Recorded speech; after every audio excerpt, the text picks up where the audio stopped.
हमारे मन में गंदे विचार क्यों आते हैं? हम नहीं चाहते पर फिर भी हमारे मन में गंदे विचार आते रहते हैं। लेकिन क्यों?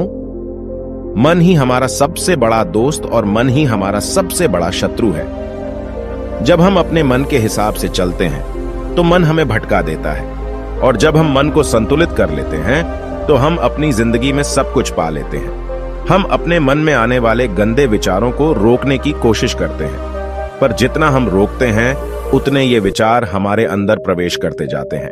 आप जिस चीज से जितना दूर भागोगे उतनी ही वह चीज आपके पास आएगी। इसीलिए उस चीज से भागो मत, बल्कि उस पर संतुलन कायम रखो। एक बार एक युवक गौतम बुद्ध के पास आया और गौतम बुद्ध से बोला, हे बुद्ध, मेरे मन में इतने गंदे विचार क्यों आते हैं? मैं नहीं चाहता कि मेरे मन में गंदे विचार आएं, पर मेरे मन में हमेशा काम वासना के विचार चलते रहते हैं और मैं इनके बारे में सोच सोच कर बहुत परेशान हूं। मेरी ऊर्जा और समय ये सब सोचने में ही नष्ट हो जाते हैं, और ये सब विचारों की वजह से मैं कभी कभी शांत नहीं रह पाता और मैं हमेशा ही स्त्रियों को देखकर मोहित हो जाता हूं, अपने आप को रोक ही नहीं पाता। बुद्ध मुस्कुराए और उन्होंने उस युवक से पूछा, क्या तुम्हें पता है कि यह काम वासना होती क्या है? फिर लड़के ने उत्तर दिया और कहा, बुद्ध, मुझे तो नहीं पता कि काम वासना होती क्या है, परंतु हां, ये जो भी है बहुत बुरी चीज है। फिर बुद्ध ने उस युवक से कहा, सबसे पहले तो तुम्हें यह समझना है कि प्राकृतिक रूप से जो भी चीज हमारे अंदर है वह बुरी नहीं है। हमारे जीवन में उसकी कुछ न कुछ जरूरत होती है। वासना कोई बुरी बात नहीं है, यह हमारे मन की एक भावना है जो हमें किसी न किसी चीज की कमी का एहसास करवाती है, और फिर हम उस चीज को पाने के लिए उस चीज की ओर आकर्षित हो जाते हैं। जैसे अगर तुम्हारे पास धन की कमी है तो तुम में धन पाने की वासना उत्पन्न हो जाएगी। इसका मतलब यह नहीं कि वासना बुरी है, बल्कि यह तो हमारे मन के एक प्रकार की जरूरत का एहसास है, और जब यह जरूरत शारीरिक हो तो हम इसे काम वासना कह देते हैं। युवक ने गौतम बुद्ध को कहा, बुद्ध, मुझे काम वासना का मतलब तो समझ में आ गया, पर आप मुझे यह बताइए कि यह आती कहां से है और कैसे आती है? गौतम बुद्ध ने कहा, काम वासना कहीं से आती नहीं है, यह तो हमारे अंदर ही होती है, और इसका होना तो जरूरी भी है, तभी तो मानव जाति का विस्तार होगा। युवक ने कहा, जब यह हमारे अंदर ही है और जरूरी भी है तो फिर लोग इसे गलत क्यों बताते हैं? बुद्ध ने कहा, यही समस्या है। लोगों ने काम वासना को गलत तरीके से सोच लिया है, इसे छिपाने की और दबाने की कोशिश करते हैं। काम वासना गलत नहीं है, बल्कि काम वासना का गलत तरीके से प्रयोग करना गलत बात है। लोग जिसे पसंद करते हैं उसी के लिए जीने लग जाते हैं और उसके बारे में हमेशा सोचते रहते हैं, पर यह सब गलत है। बुद्ध ने युवक से कहा, क्या तुम्हें पता है कि जानवरों में भी काम वासना होती है? युवक ने उत्तर दिया, हां बुद्ध, जानवरों में भी काम वासना होती है, क्योंकि जानवर भी तो आखिर अपनी पीढ़ी को आगे बढ़ाएंगे। बुद्ध ने कहा, तो फिर हम जानवरों की काम वासना को क्यों गलत नहीं कहते? युवक ने कहा, मुझे नहीं पता महात्मा, आप ही मुझे बताइए। गौतम बुद्ध ने कहा, जानवर अपनी काम वासना का प्रयोग आनंद प्राप्ति के लिए नहीं करते, वह तो सिर्फ संतान उत्पन्न करने के लिए काम वासना का उपयोग करते हैं। जानवरों को प्रकृति ने इतनी समझ नहीं दी कि वह काम वासना को अपने सुख का आधार बना सके, जबकि मनुष्य अपनी समझ के बलबूते पर प्रकृति में पाई जाने वाली प्रत्येक वस्तु को अपने सुख के लिए अपने प्रयोग करता है। हम इंसानों ने ही काम वासना को अपने सुख का साधन बना लिया है, जबकि प्रकृति ने तो हमें अपने वंश को आगे बढ़ाने के लिए दिया था, लेकिन इंसानों ने इसे अपने जीवन का परम लक्ष्य बना रखा है, और इस तरह से काम वासना का बेलगाम हो जाना गलत है। युवक ने बुद्ध से पूछा, महात्मा जी, ये काम वासना हम पर हावी क्यों होती है? क्यों यह बेलगाम हो जाती है? तब गौतम बुद्ध ने कहा, सुनो, अब जो मैं तुम्हें बताऊंगा उसे तुम ध्यानपूर्वक सुनना। काम वासना का सारा खेल तुम्हें समझ आ जाएगा, तुम्हें तुम्हारे सारे सवालों का जवाब मिल जाएगा, बस तुम्हें ध्यान से सुनकर समझना है। फिर गौतम बुद्ध युवक को बताना शुरू करते हैं। एक बार की बात है, एक आश्रम में गुरु और उनके शिष्य रहते थे। शिष्य रोजाना आश्रम के बाहर स्थित गांव में भिक्षा लेने के लिए जाते थे। शिष्य जो गांव में भिक्षा लेने जाता था, उस रास्ते में एक नदी पड़ती थी जिससे वह रोज भिक्षा लेने जाता था। एक दिन उसने देखा कि एक लड़का पेड़ के पीछे छिपा है। उसने लड़के के पास जाकर पूछा, भाई, तुम इस पेड़ के पीछे छिपकर क्या देख रहे हो? लड़के ने कहा, अरे तुझे नहीं दिख रहा क्या कि मैं क्या देख रहा हूं? तब शिष्य ने नदी की तरफ देखा तो वहां पर कुछ लड़कियां पानी भर रही थी। लड़कियां 15 साल की होंगी। तब शिष्य ने लड़के से कहा, अरे भाई, वहां पर तो लड़कियां पानी भर रही हैं, इसमें छिपकर देखने वाली क्या बात है? तब वो लड़का शिष्य की तरफ देखकर उससे कहता है, अरे पागल, तुम्हें दिखाई नहीं दे रहा क्या कि मैं क्या कर रहा हूं? वह परियां कैसे नदी से पानी निकाल रही है। जरा उनकी अदाओं को देखो, उनके कोमल शरीर को देखो, उनकी पतली कमर मटके को उठाते समय कैसे बल खाती है, और उनके बाल उनकी कमर पर कैसे लहरा रहे हैं, मानो सुंदरता बिखरी पड़ी हो। शिष्य फिर नदी की तरफ देखता है और इस बार वह देखता ही चला गया। अभी तक तो उसे कुछ भी नजर नहीं आ रहा था और वह बिल्कुल निर्भय था।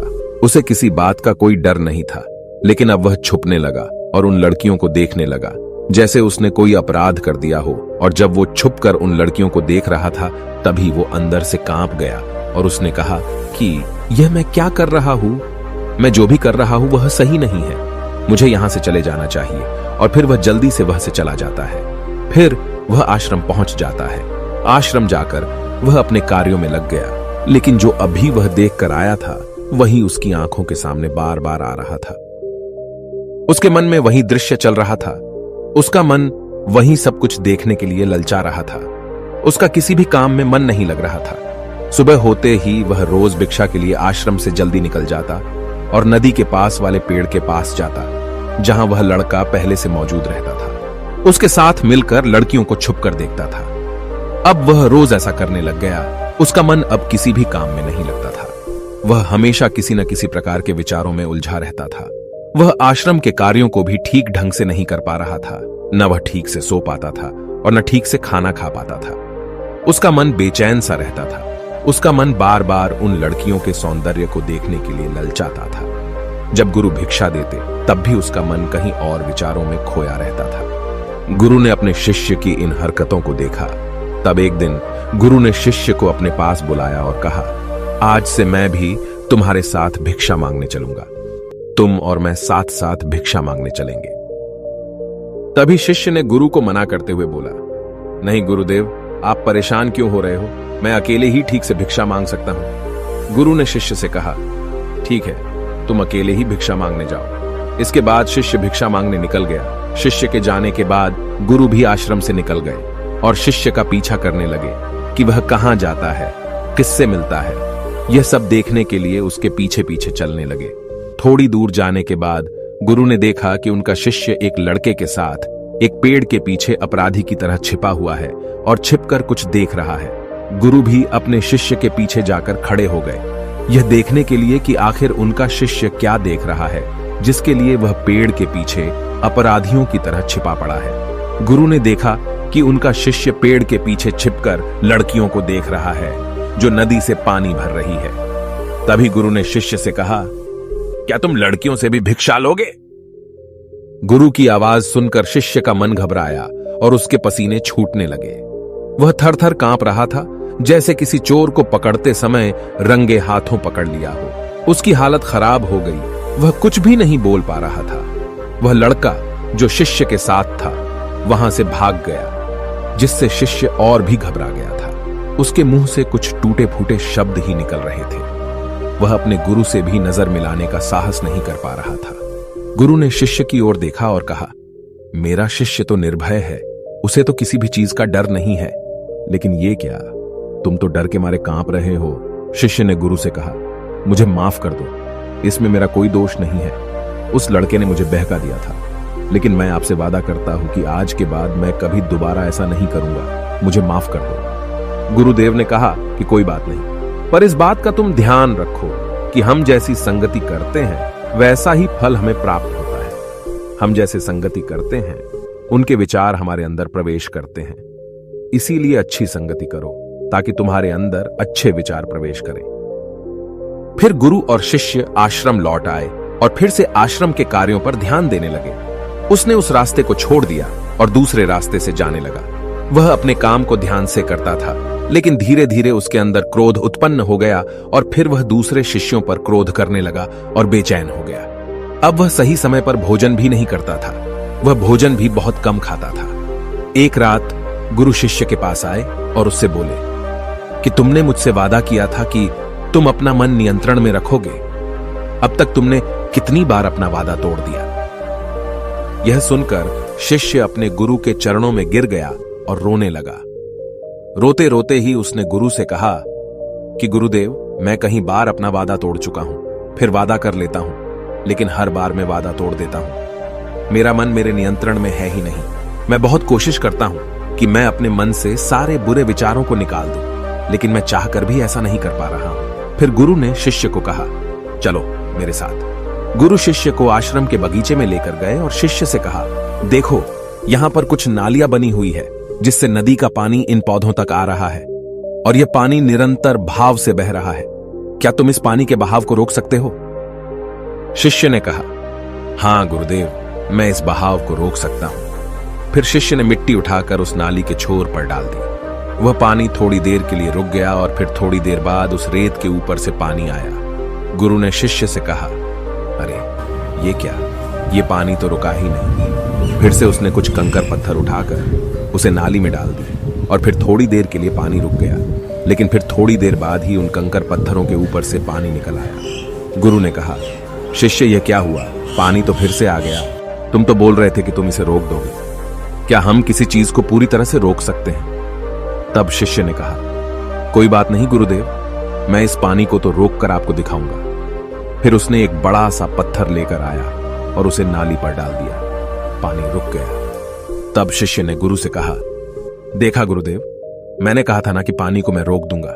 मैंने पानी को रोक दिखाया। आपकी बात मैंने पूरी कर दी। गुरु मुस्कुराए और बोले, अच्छा जरा ध्यान से देखो, पानी रुक गया है क्या?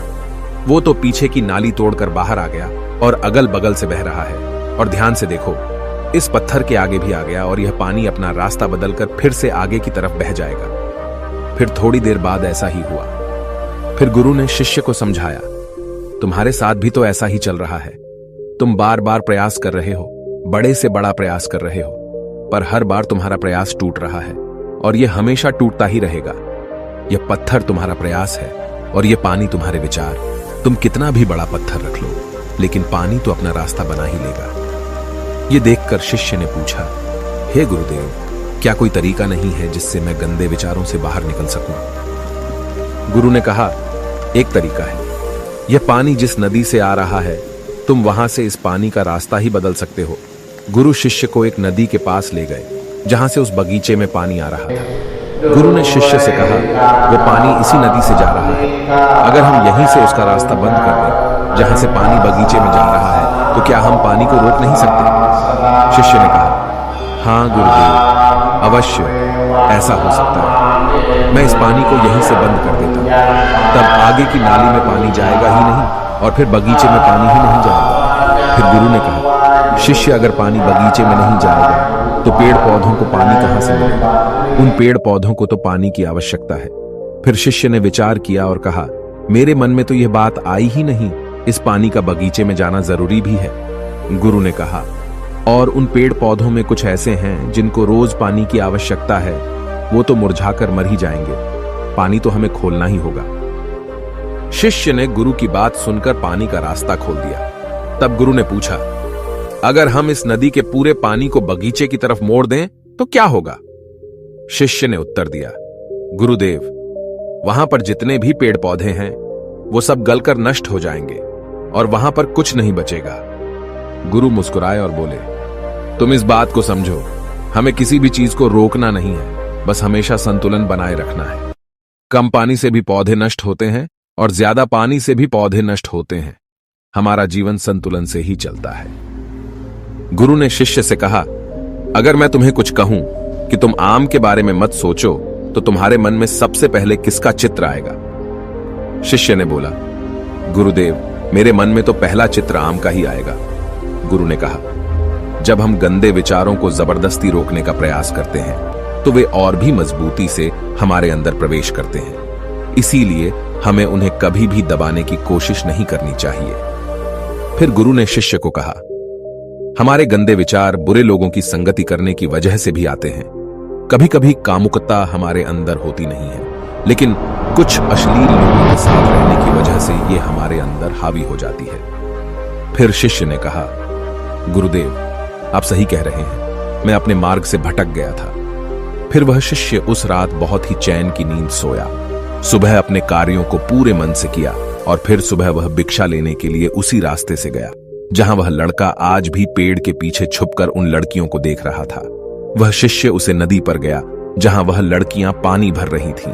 उसने उन लड़कियों से पानी मांगा और उन लड़कियों में से एक लड़की ने उसे पानी पिलाया और उसे शिष्य के चरण छुए। शिष्य ने उसे आशीर्वाद दिया कि तुम्हारा कल्याण हो, जिससे कि मानसिकता सकारात्मक ऊर्जा से भर जाए। उसके चेहरे पर मुस्कान आ गई थी, जैसे कि उसे कुछ खोया हुआ वापस मिल गया हो। वह वापस अपने रास्ते से जाने लगा। तभी पीछे से वह लड़का आ गया जो पेड़ के पीछे छुपा हुआ था। वह शिष्य के पास आया और बोला, क्या बात है, आज तो तुमने नजदीक से दर्शन कर लिए, तुम तो मुझसे भी आगे निकले। तब शिष्य ने कहा, हम हमेशा दूसरों के दर्शन करने में ही व्यस्त रहते हैं, अपने दर्शन कर ही नहीं पाते। तुम कब तक इस पेड़ के पीछे छुपाते रहोगे? किसी को पसंद कर लो, उसे बोल दो। अगर वो भी तुम्हें पसंद करती है तो शादी कर लो और उससे पहले तुम कुछ बन जाओ। अपने आप को पहचान लो, ऐसे अपना समय बर्बाद मत करो। फिर वह लड़का रोज उस शिष्य से मिलने लगा और उसने लड़के को नदी पर न जाने के लिए प्रेरित किया। और फिर वह लड़का अपने जीवन में कुछ बनने के लिए संघर्ष करने लगा। तो तुमने देखा कि संगति का असर क्या होता है। अपनी संगति बदलो, अपने विचार बदलो। गुरु ने शिष्य से पूछा, क्या तुम्हें अपने सभी सवालों का उत्तर मिल गया? तब शिष्य ने कहा, हाँ महात्मा जी, आपका धन्यवाद। तब गुरु ने शिष्य से कहा कि जब तुम्हारे मन में गंदे विचार आए तब तुम अपने आप को दोषी मत मानो। यह शरीर है और यह सब इसने हजारों वर्षों से सीखा है। एक केवल तुम्हारे सोच लेने से या शपथ लेने से यह टूटने वाला है नहीं, लेकिन तुम्हारे पास वो शक्ति है, वो ऊर्जा है जिसका तुम्हें संतुलन उपयोग करना है। तुम एक जीवित ऊर्जा हो जो कुछ भी अनुभव करने के लिए स्वतंत्र है। इसीलिए तुम अपने आप को पहचानो। इस कहानी से हमें यह सीख मिलती है कि हमारे विचारों का महत्व कितना अधिक होता है। हमारे विचार ही हमारे भविष्य की दिशा को निर्धारित करते हैं। हमें सकारात्मक विचारों को अपने मन में पूरी शक्ति के साथ अपनाना चाहिए ताकि हम सही दिशा में आगे बढ़ सकें। दोस्तों, आपको ये वीडियो कैसी लगी कमेंट करके जरूर बताएं। मिलते हैं अगले नेक्स्ट वीडियो में, तब तक के लिए बाय।